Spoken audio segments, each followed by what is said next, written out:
সঞ্জয় লীলা বানসালি দেবদাস বানাতে বানাতে কোনো কারণে কলকাতার সাথে কানেকশান হয়েছে।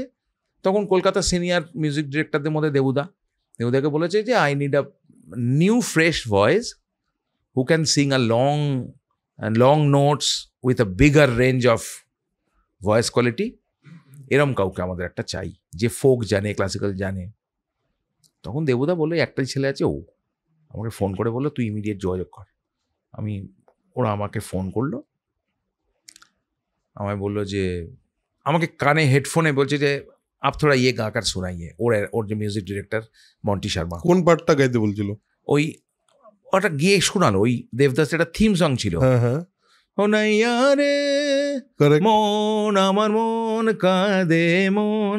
যখন সেই শাহরুখ খান শেষ ঠিক ওই ঐশ্বরিয়া দৌড়চ্ছে আর শাহরুখ খান এসে লাস্ট ব্রেথটাও, তারপরে ওর গেটের সামনে এসে মারা গেল, আর ও ছুটে আসছে, দেখা হলো না, গেট বন্ধ করে দিল ওর হাজবেন্ড। সেই সিনটা একটা খুব আর্তনাদের গান, একটা খুব কষ্টের একটা প্যাশনের জায়গা। তা আমাকে ফোনে বলছে ইয়ে থোড়া শোনাই, পিয়ানো বাজছে, আমি শুনছি, আমি চেন্নাইতে বসে আমি গাইছি, ফোনে গাইছি। 2-3 বার শুনে বললো ঠিক আছে हम लोग फ्लाइट टिकट भेजेंगे, आप चले कल चले आइए। পরের দিন সকালে ফ্লাইটে দৌড়লাম চেন্নাই থেকে বম্বে।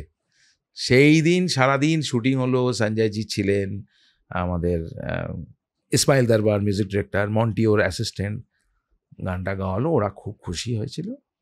ওই যতগুলো পার্ট, কিছু ব্যাকগ্রাউন্ড, ভোকালস সব